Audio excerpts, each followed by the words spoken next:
¿Me escuchan, no? Bien, bien, gracias. Eh, el ser como Cristo es nuestro anhelo. Hoy Rama me preguntaba si había algún tema del cual había estado pensando, estudiando, y le dije de eso, de ser como Cristo. ¿Es posible ser como Cristo? Bueno, en el estudio que estamos haciendo a nivel devocional, el fin de todo esto, el fin de la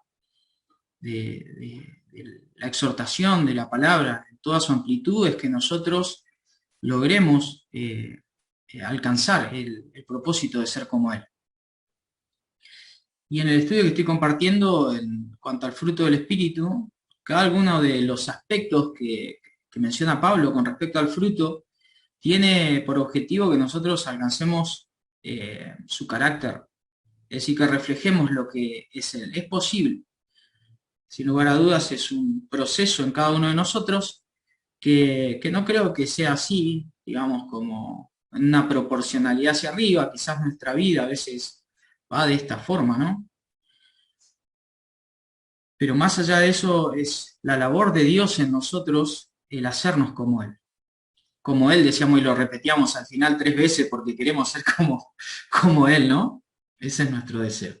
Vamos a buscar Colosenses capítulo 3, verso 9 y 10, y después vamos a leer, si alcanzamos, el resto de los versículos, porque hoy vamos a ver algo que tiene que ver con el nuevo hombre, ¿sí? Colosenses capítulo 3, verso 9 dice: no mintáis los unos a los otros, habiéndoos despojados del viejo hombre con sus hechos, y revestidos del nuevo, el cual conforme a la imagen del que lo creó se va renovando hasta el conocimiento pleno. Pablo comienza diciendo: no mintáis los unos a los otros. Este pasaje no está aislado. La epístola a los Colosenses es una epístola dirigida a un conjunto de hermanos que estaba en una situación difícil, en un contexto de ataque en cuanto a falsas enseñanzas, falsas posiciones. Eh, Pablo tiene que hacer algunas exhortaciones, de las cuales algunas tienen que ver con esta porción de la que vamos a leer. Pero no nos vamos a centrar específicamente en ese contexto, sino en el texto propiamente dicho. Pablo dice que nos debemos revestir del nuevo. Y con respecto a la vestimenta, antes de hablar acerca de lo que dice Pablo, quisiera hacer algunas alusiones que por ahí nos sirvan para comprender después el significado de lo que Pablo está diciendo. Siempre hubo un sentido literal de las cosas que Pablo decía y después podríamos entender el significado espiritual de ellas. La vestimenta normalmente era lo que Pablo pensaba en aquel tiempo, no era lo mismo que usamos nosotros, ¿sí? Era una prenda normalmente, un atuendo superior a la cual se refería, era larga, suelta, y a veces se entendía como lo que nosotros traemos a la mente cuando hablamos de una túnica. Hubo vestimentas en la antigüedad que eran identificatorias, por ejemplo el vestido sacerdotal.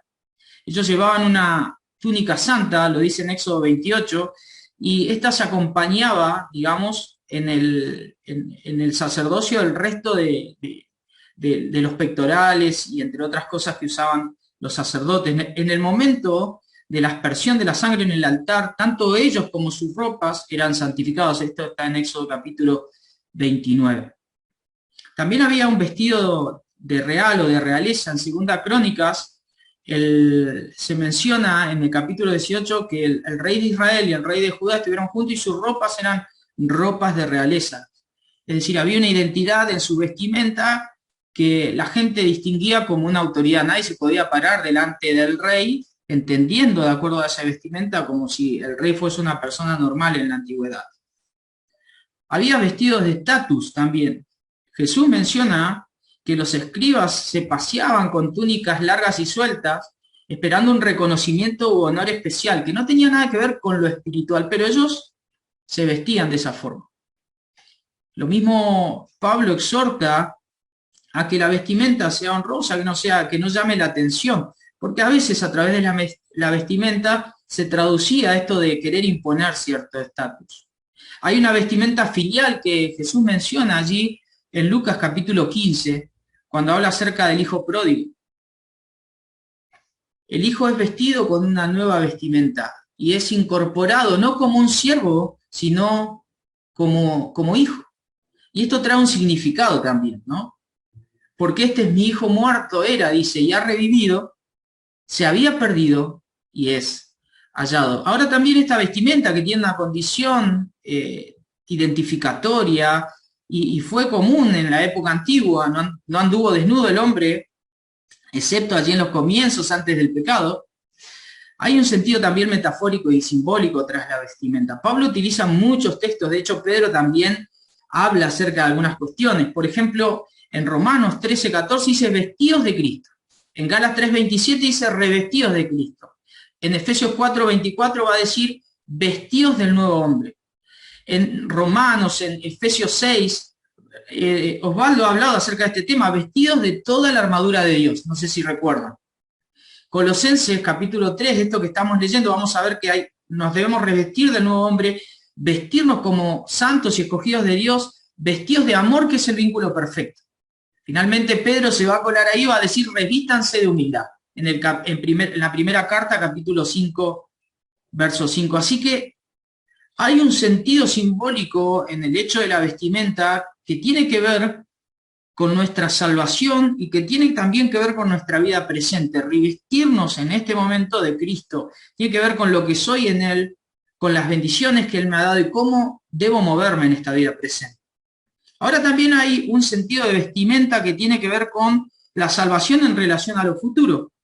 Pablo en 1 Corintios 15, cuando apela a la resurrección y al valor de esta para decir de que nuestra fe tiene sentido, dijo en el versículo 53 y 54, yo los tengo obviamente pegados a los textos para no perder el tiempo, dice, porque es necesario que esto corruptible se vista de incorrupción y esto mortal se vista de inmortalidad. Y cuando esto corruptible se haya vestido de incorrupción y esto mortal se haya vestido de inmortalidad, entonces se cumplirá la palabra que está escrita, sorbida es la muerte en victoria. En algún momento nuestra vestimenta, que tiene que ver con un cambio de estado, se va a manifestar y vamos a ser semejantes a quien nos ha salvado. El día que le vemos, seremos semejantes tal y como Él es, como dice Juan.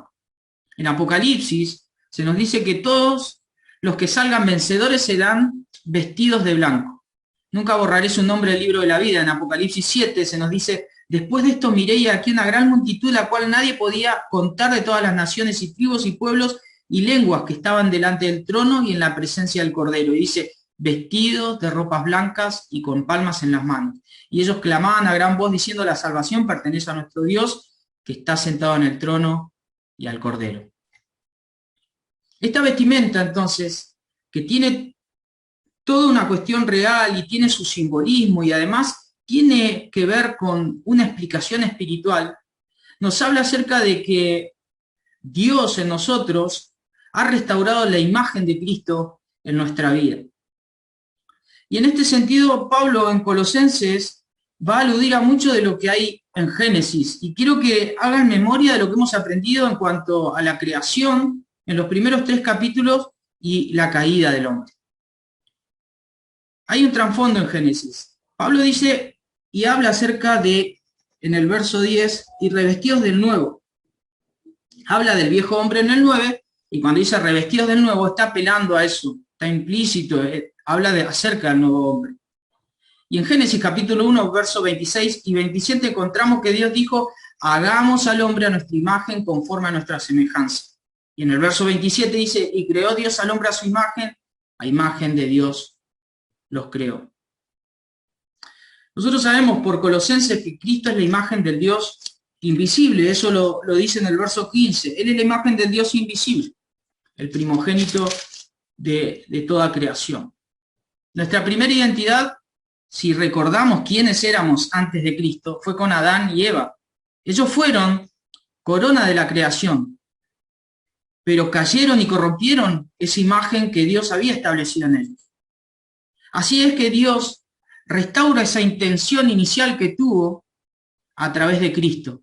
Ahora no somos identificados con Adán, sino que Pablo dice somos identificados con una nueva imagen, que es la imagen de Cristo. No fue la intención de Dios de que el hombre caiga, Sin embargo, el hombre pecó y cayó. El resultado de la caída del hombre no, digamos, trajo un gran sacrificio, que fue la intención de la restauración de la imagen de Dios en nosotros, y eso fue logrado por Cristo. ¿Quién es ese nuevo hombre? Cristo es el nuevo hombre. Nuestra primera identidad era con Adán, y esta identidad tuvo que ver con la mentira. Ellos creyeron las palabras del enemigo. Eva dijo, la serpiente me engañó y comí. Eso se lo dijo a Dios. Y la mentira de la serpiente fue en Génesis, no moriréis, sino que seréis como Dios. Eso le dijo la serpiente a Eva. Si nosotros vamos entrelazando lo que estamos diciendo, nosotros somos llamados a despojarnos del viejo hombre. Fíjate, no mintáis los unos a los otros, dice Pablo. ¿Y cuál fue la intención del enemigo? Fue engañar a Eva para que Eva comiese y que de ella comiese Adán, y el desastre que esto trajo a todas las generaciones posteriores. Somos llamados a no mentir, como somos llamados a despojarnos del viejo hombre junto con sus hechos. No se trata de decir simplemente creo en Cristo, sino se trata de vivir aquello, ¿sí? Finalmente, Cristo es el fundamento de lo que nosotros decimos el nuevo conocimiento, porque dice que este nuevo hombre se va renovando hasta el conocimiento pleno. Hablábamos también de que nuestra identidad con Adán tuvo también una relación con el árbol de la ciencia del bien y del mal, por eso estoy apelando a su recuerdo en Génesis capítulo 2. Él no podía comer de este árbol, Adán no podía comer, no tenía autorización para comer del árbol de la ciencia del bien y del mal. Sin embargo, desde el deseo de ser como Dios, sabiendo el bien y del mal, ambos codiciaron el fruto del árbol para alcanzar sabiduría, dice, y comieron de él. Y el resultado de esto no fue sabiduría. Pablo dice en Romanos que el necio corazón del hombre fue entenebrecido. Así que el resultado de Adán fue que en vez de caminar en sabiduría, fue la necedad. Ahora, en Cristo se encuentra la base de nuestro conocimiento. Pablo va a decir en Colosenses 1:10, si lo tenés ahí en la Biblia, dice, para que andéis como es digno del Señor, agradándole en todo, llevando fruto en toda buena obra y creciendo en el conocimiento de Dios. Así que nuestro entendimiento se basa de su obra, se basa de lo que es Él. Por eso dice en el 2 y 3, dice, para que sean consolados sus corazones, unidos en amor hasta alcanzar todas las riquezas de pleno entendimiento, a fin de conocer el misterio de Dios, el Padre y de Cristo, dice, en quien están escondidos todos los tesoros de la sabiduría y del conocimiento. El hombre quiso alcanzarlo en independencia de la voluntad de Dios, a ese conocimiento, pero llegó a lo contrario, su necio corazón fue entenebrecido. Sin embargo, nosotros, a causa de conocer a Cristo, conocemos el fundamento entonces del conocimiento. Así que Pablo se va a expresar acerca de esta nueva vestimenta que tiene que ver con una nueva identidad que tenemos con Jesús. Ya no con Adán, porque Adán hizo todo mal y nosotros también hemos hecho todo mal en nuestra vida hasta que Jesús nos salvó. Por eso Pablo va a decir, revístanse del nuevo, vestidos del nuevo hombre.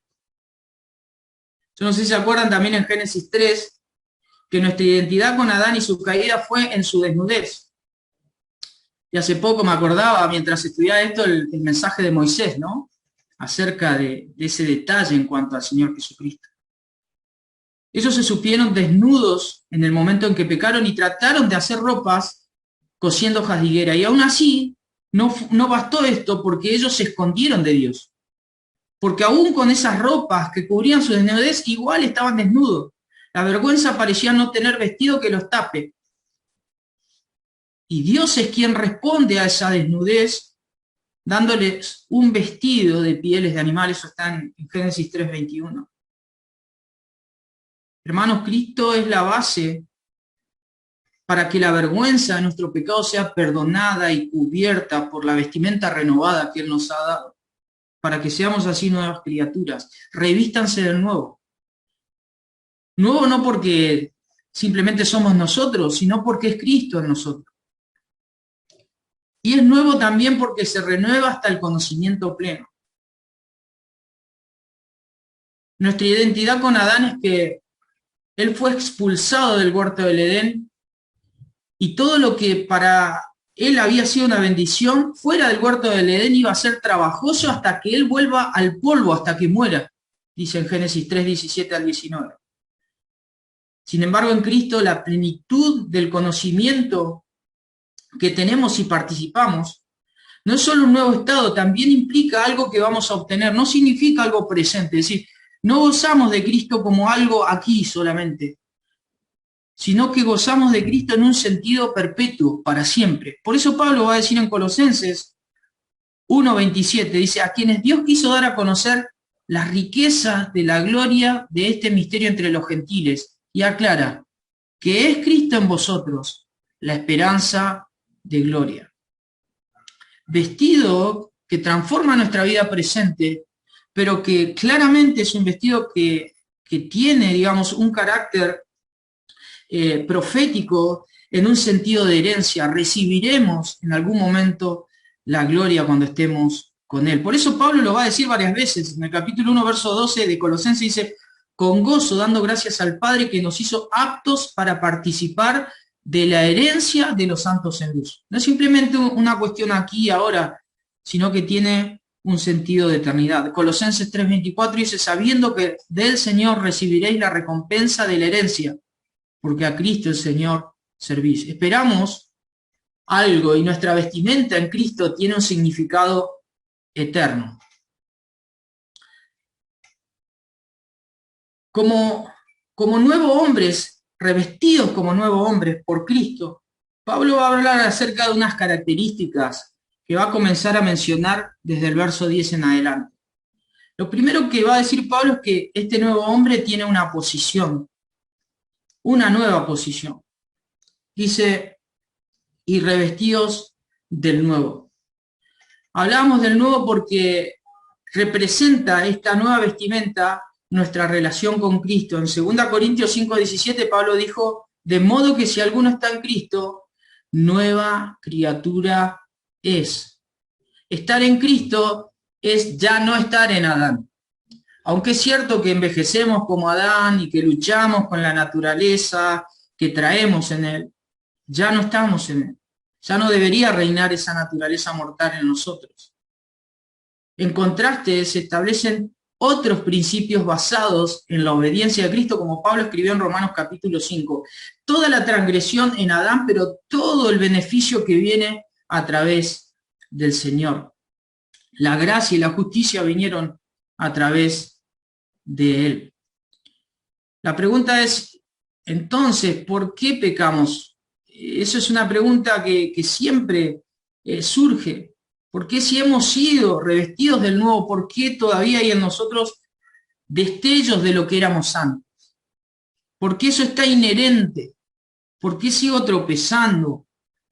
¿Por qué me cuesta tanto vencer la tentación en algunos aspectos de mi vida? ¿Por qué hay situaciones donde soy probado y siempre salgo desaprobado? Quizás, hermanos, pase porque todavía no avanzamos en esto que es profundizar en el conocimiento de Cristo. Y este conocimiento no es simplemente intelectual, sino que, vamos a ver después, tiene que ver con una cuestión de obediencia y vida práctica. Entendemos de que estamos en una situación de transformación, de santificación, pero Cristo promete más. No quiere que nos quedemos estancados en simplemente haber dicho creo en ti, Señor, me arrepiento de mis pecados, sino que Él pretende más de nosotros. De hecho, la salvación a nosotros nos exige más. Por eso Pablo va a decir que este nuevo hombre tiene una posición, está en Cristo, pero además va a decir Pablo de que debe progresar y va a hablar acerca del progreso de este nuevo hombre. En el verso 10 va a continuar diciendo, el cual, conforme a la imagen del que lo creó, se va renovando hasta el conocimiento pleno. Ser revestido de Cristo entonces implica tener una nueva vida. Esto no implica una madurez inmediata. No pretendas que que un bebé pase a los 3 meses de vida a comer carne cocida. Tiene que ir avanzando en su proceso de madurez y digestión. Así es la vida espiritual. En la carta de Juan, en la primera carta, Juan va a establecer que hay un grado de desarrollo espiritual para la vida del hombre que ha creído en Cristo. Pablo entiende esto también. Y dice que nuestra posición en Cristo debe ir progresando en esto que es el conocimiento pleno. El crecimiento es imposible en la vida espiritual sin conocimiento. Por eso Pablo en Romanos capítulo 12, verso 2 dice, renueven su entendimiento. No va a decir que simplemente conozcan detalles de la vida de Cristo no, sino que profundicen acerca de la vida de Cristo, porque eso es lo que renueva nuestra mente y eso es lo que tiene poder para transformar nuestro corazón, para que de esa forma no nos conformemos al mundo. En Efesios 4:23, Pablo va a decir, renovaos en el espíritu de vuestra mente. Así que hay mucho por lo que trabajar en cuanto a nuestra relación con la palabra de Dios, porque crecimiento sin palabra es imposible. Así que el conocimiento es parte esencial para que nosotros como creyentes seamos conformados a la medida de Cristo. Ser como Cristo es la meta que Dios tiene para nosotros. ¿Cuál es nuestra meta? Así que eso es en principio lo que Pablo nos está diciendo. Hay una posición, pero esa posición no se detiene en eso, sino que progresa. Progresa hasta el conocimiento pleno. Y este conocimiento pleno también tiene un sentido de alcance en lo escatológico, es decir, en la posteridad, cuando realmente por ver a Cristo cara a cara comprendamos las cosas como han sido. Es cierto, hay una perpetuidad en el cielo para aprender de Cristo, de Dios y seguir profundizando acerca de lo que es Él, porque hay algo de Dios que pertenece a Él en su profundidad, pero tenemos toda la eternidad para avanzar y seguir creciendo. Pero llegará un momento donde habrá conocimiento pleno y podemos entender mucho de lo que la palabra de Dios nos decía. En Colosenses 3:11, Pablo va a decir que no solamente hay una posición, no solamente hay un progreso, sino que hay una nueva comunidad para el nuevo hombre. Y fíjate lo que dice, Colosenses 3:11 dice, donde no hay griego ni judío, circuncisión ni circuncisión, bárbaro ni escita, siervo ni libre, sino que Cristo es el todo y en todos. La vida de este nuevo hombre trae consecuencias. Y estas consecuencias deben ser manifestadas en la situación de iglesia. Hay una comunidad donde nuestro desarrollo como revestidos de Cristo, como revestidos del nuevo hombre, se tiene que dar. Y no puede ser aislado de esto, porque el día que nacemos de nuevo, Cristo nos incorpora a sí mismo, pero ese incorporarnos a sí mismo tiene que ver con la iglesia. No puede haber creyentes que no pertenezcan a la iglesia. Y no pueden haber creyentes que digan que pertenecen a Cristo y no se congreguen. Hay algo ahí que estorba esa realidad. Cristo nos colocó en una iglesia, está bien, hay multitud de iglesias locales, podríamos decir, pero el cuerpo de Cristo es uno. Y este cuerpo de Cristo no tiene barreras, ya no hay barreras nacionales, ni griegos ni judíos, ni circuncisos ni incircuncisos. Los judíos despreciaban a los griegos. Esa era la costumbre. No compartían comida juntos, tampoco se saludaban, ni a las casas de los griegos entraban. Los judíos solían sacudir sus ropas si entraban en contacto con ellos. Pero el Evangelio rompió las barreras. Pablo en paráfrasis en Efesios 2 dice que derribó la pared intermedia que nos separaba. De ambos pueblos hizo uno solo.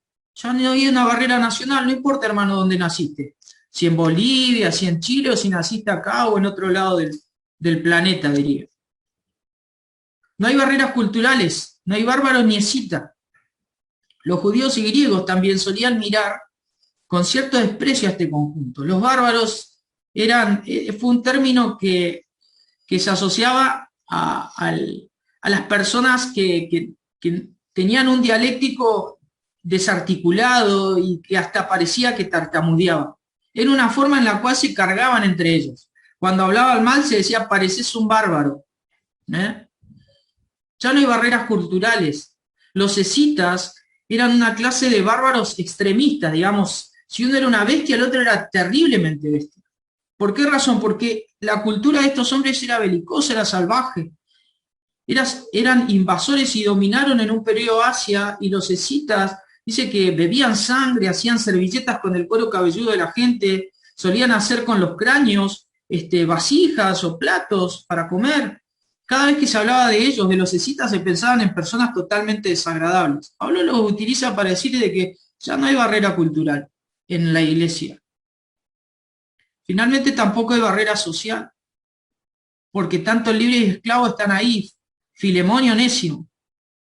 El esclavo era considerado una herramienta viviente y solo los libres eran capaces de llegar a ser dueños y también de someterse a la esclavitud. Jesús hizo de toda la humanidad su propio cuerpo, de todos aquellos que fueron revestidos de él. Y es muy interesante porque la realidad es que Pablo no está negando que haya diferentes formas de vida en la sociedad, pero lo que Pablo está diciendo es que dentro de la iglesia hay unidad y que esa unidad fue lograda por Cristo. Esa nueva humanidad nos une a todos. No hay uno que sea diferente cuando nos miramos unos a otros revestidos de Cristo. Puede ser que algunos sean, por vida espiritual, tenga años de madurez, pero eso no significa que para Dios tenga un valor diferente. Yo cuando nació Guillermina, me acuerdo que me la dieron en brazos, así me sorprendieron y yo les dije, ¿qué hago? Llévesela, me dijeron. Y desde ese entonces, Paloma con Guillermina para mí tuvieron el mismo valor. No hubo diferencias. Para Dios es lo mismo, estimado hermano. Quizás diga, uy, soy nuevo en la fe, todavía me falta crecimiento. ¿Será que Dios me ama igual que aquel que yo lo noto que ha crecido y que te ama igual? Te ama exactamente igual.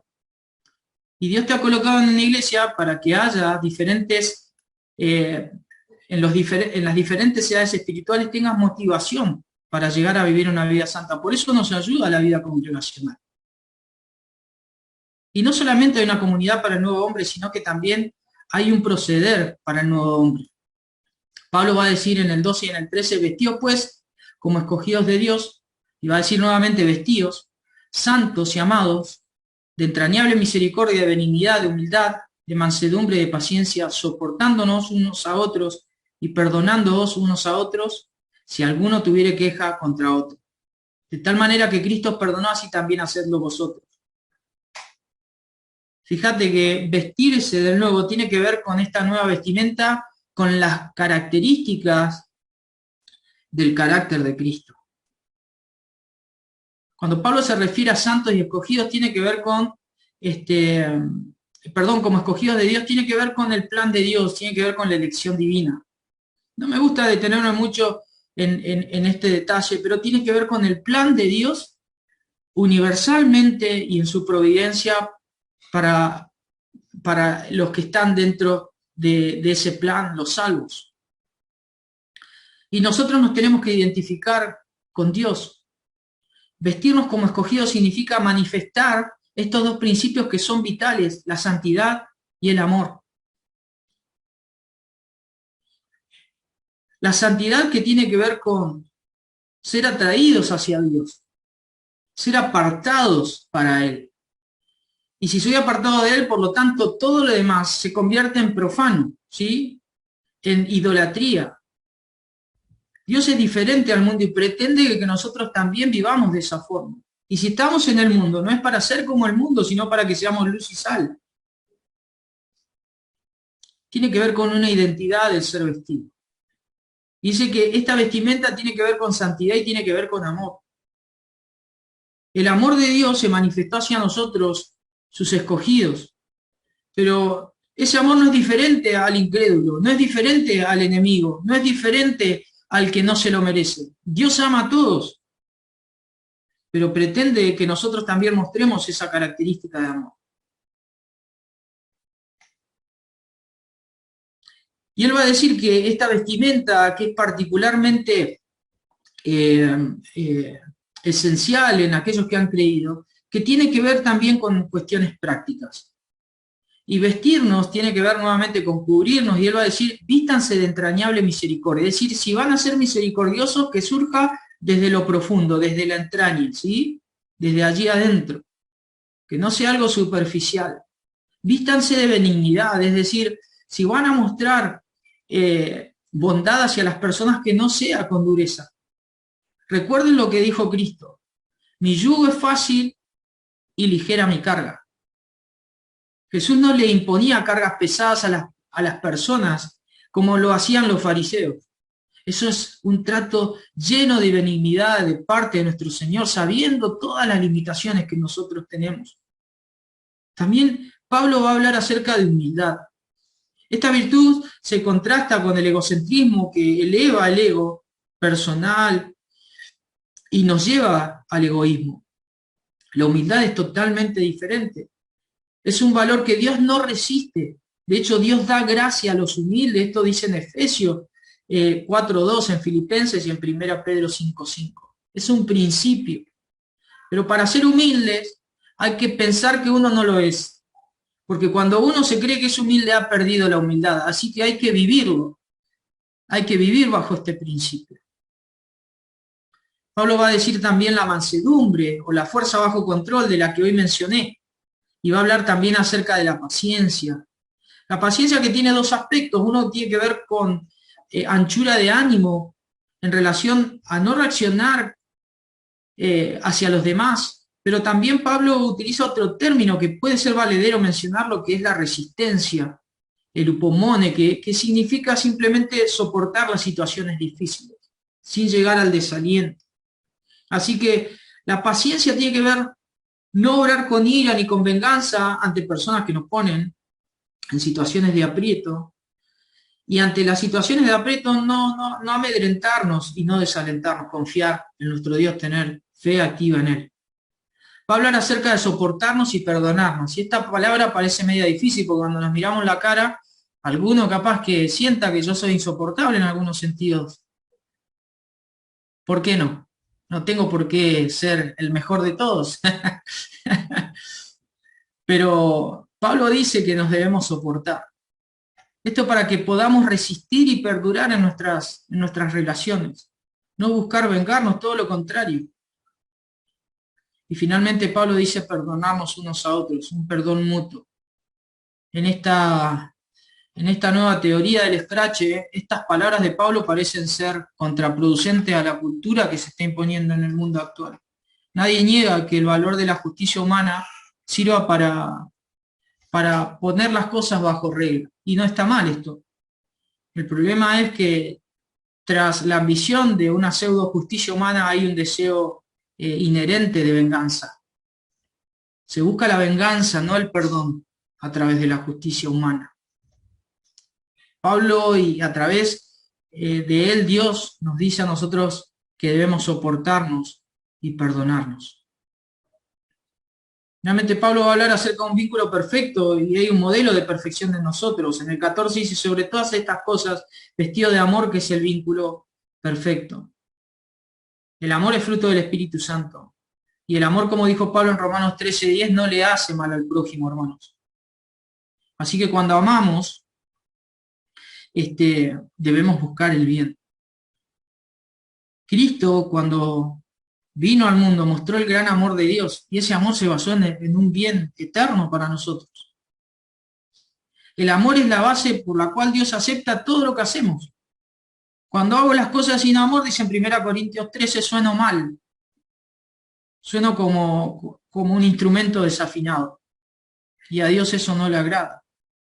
Y el amor se aplica al conocimiento, a la fe y a la obediencia. El amor está en todo lo que somos como creyentes. Hay muchos textos para mencionar, después si alguien quiere este mensaje yo se lo puedo brindar. Y finalmente este nuevo hombre tiene 3 prioridades que están en los últimos 3 versículos que vamos a leer del 15 al 17. Pablo va a decir, y la paz de Cristo, y la paz de Dios, gobierne en vuestros corazones, a la que asimismo fuiste llamados a un solo cuerpo y sed agradecido. La primer prioridad que tiene este nuevo hombre es manifestar la paz de Cristo, porque la paz de Cristo debe gobernar su corazón. En principio porque la paz de Cristo es algo que nosotros tenemos con Dios, por lo que Cristo ha logrado. Justificados pues por la fe, dijo Pablo, tenemos paz para con Dios. Fue la obra de Cristo que en la restauración que Él logró de nuestra incomunión con Dios, haya paz ahora con Él y haya comunión. Esta paz debe gobernar, debe ser como un árbitro en nosotros, porque no solamente debe ser algo que se establece con Dios, sino que también debe ser el resultado final de la búsqueda que yo tenga en mis relaciones. Por eso esa paz es la que debe manifestarse también en la iglesia, porque dice Pablo a la que asimismo fuiste llamados en un solo cuerpo.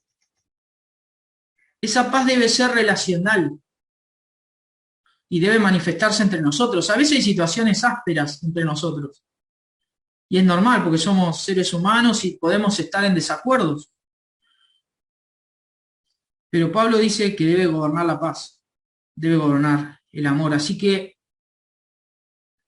el resultado de sabernos en paz y el de actuar en paz es que finalmente somos agradecidos. Cuando hay paz en el corazón, el agradecimiento brota de forma casi hasta natural. En el 3:16, Pablo nos va a decir la otra prioridad. Dice, la palabra de Cristo more en abundancia en vosotros, enseñándoos y exhortándoos unos a otros en toda sabiduría, cantando con gracia en vuestros corazones al Señor con salmos e himnos y cánticos espirituales. Nuestro conocimiento debe ir renovándose hasta un conocimiento pleno. Yo les decía que esto tenía que ver con la palabra de ¿quién? Con la palabra de Cristo. Es inseparable. No podemos ser renovados si la palabra de Dios no habita en nosotros, si no tengo conocimiento en la palabra. Debemos llevar una vida devocional, hermanos, es necesario, es vital. Si la palabra de Dios mora en abundancia, es que finalmente no solamente es conocida, sino que no tiene impedimento, sobreexcede en nosotros. Debe impregnar nuestra vida. Sus principios deben ser conocidos. Porque ¿cómo limpiará el joven su camino? ¿O todo creyente guardando qué? Su palabra, todos lo sabemos. Y esta palabra tiene que tener dos resultados. Esto es por enseñanza y por exhortación. Enseñándoos y exhortándoos. La enseñanza imparte la verdad en un sentido comprensivo. La palabra nos enseña y comprendemos la verdad. Pero la exhortación tiene que ver en un sentido de advertencia y de amonestación, porque cuando entendemos la verdad tenemos que tomar una decisión.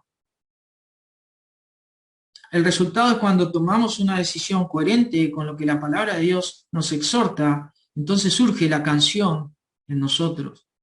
Y cantamos de acuerdo a la palabra.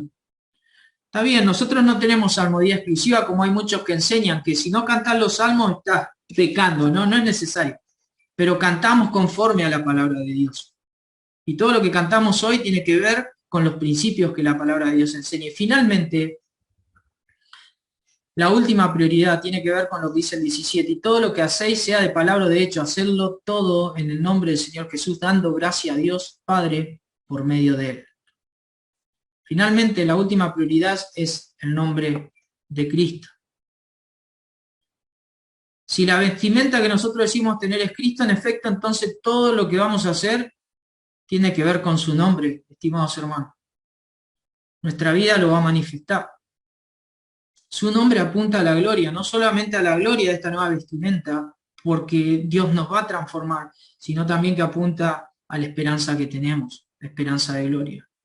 Ya no será para nosotros una obligación legalista como muchos religiosos viven, sino que será algo que tendrá un principio de partida que es la gratitud a Dios por todo lo que hizo.